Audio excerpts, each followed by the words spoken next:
ঝিনাইদহে মাদ্রাসা ছাত্রকে পানিতে চুবিয়ে হত্যার অভিযোগ। সুলতানাল এনামের ভিডিও চিত্রে দেখুন বিস্তারিত।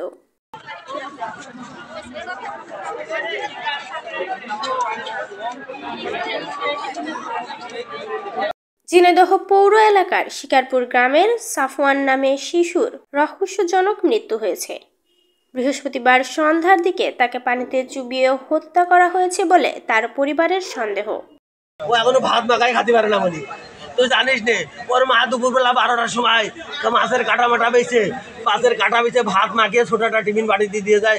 ওই 2টার সময় ছেলেমেয়ের সাথে খায়, তারপরে 2টার সময় ছেলেমেয়ে খায়। ওই ইটা বলে আসে একজন, সে বলে বকে দেরি হয় খাতে। ওই মসজিদে একদিন খাবারটা দিল, তা আমি আমার খাবার নিলাম না, ওর তো আমি টুকটুক করে বসে কথা বাবা আমি হাত দিয়ে খাবো। ছেলে মসজিদের ছেলেমেয়ে সব খেয়ে বাড়িতে মনে খাইয়ে দিয়ে ঘুমানো হয়ে গেছে। 3টে বেজে গেছে, আমার ছেলের খাওয়া হয় না। আমার ছেলে 2-3টে করে ভাত মুখি দেয়। তারপরে আমি কই বাবা তোমার খাওয়াই দেবো, কাছে কেন তুমি এত তাড়াহুড়ো করো? আমি বললাম মসজিদ দিতে কেউ নেই তো। তার কাছে যে তার না থাকে থাক, তুমি আমার জন্য বসে থাকবা, তুমি আমার বাবা না, তুমি আমার জন্য বসে থাকবা, তুমি বসে থাকতে পারবা না।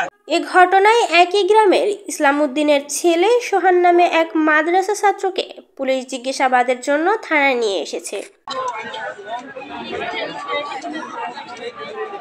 শিকারপুর গ্রামের ফাতেমা মিজান হাফিজিয়া মাদ্রাসা ও এতিমখানার ছাত্র শিশু সাফওয়ান শিকারপুর গ্রামের জামিম হোসেন সবুজ মালিথার ছেলে।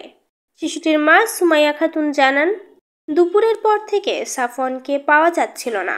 সন্ধ্যার দিকে দড়িগোবিন্দপুর গ্রামের একটি পুকুর থেকে সাফওয়ানের মৃতদেহ উদ্ধার করে ঝিনাইদহ সদর হাসপাতালে নিয়ে আসে।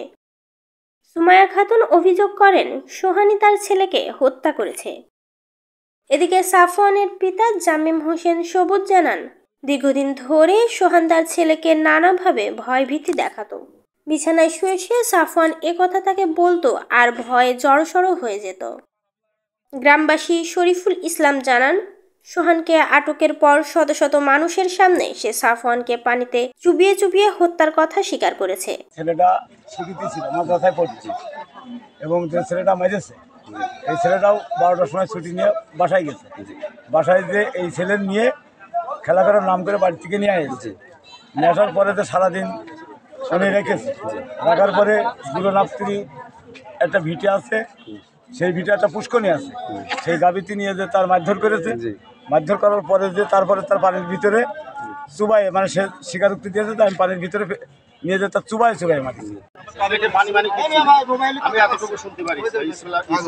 আমার বড় ভাই মারা গেছে, আপনার কি হয়? ও ভাই পুতা ছিল আমার বয়স কেমন? বয়স আনুমানিক 7-8 বছর মধ্যে, আনুমানিক আমি আনুমানিক আমি 8 বছর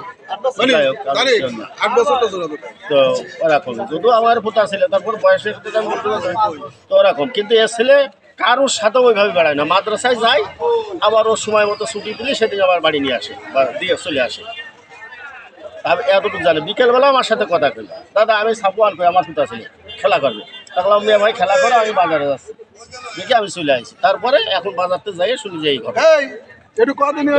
তারপরে আমার কাছে কখন ফোন দিল যে ছেলেকে মারছে, তার বয়স বলে 14-15 বছর নাকি আমি শুনছি, আমি চোখে দেখিনি।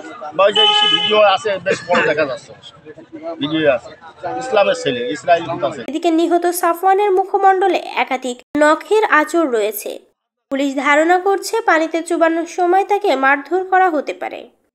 বিষয়টি নিয়ে ঝিনাইদহ সদর থানার ওসি আব্দুল্লাহ আল মামুন জানান, গ্রামবাসীর হাতে আটক সোহানকে পুলিশ উদ্ধার করে থানায় এনে জিজ্ঞাসাবাদ করেছে। শিশু সাফওয়ানকে হত্যার মোটিভ উদ্ধারে সরকারের একাধিক টিম কাজ করছে বলেও জানান তিনি। Humaira Zarin, BGTV news.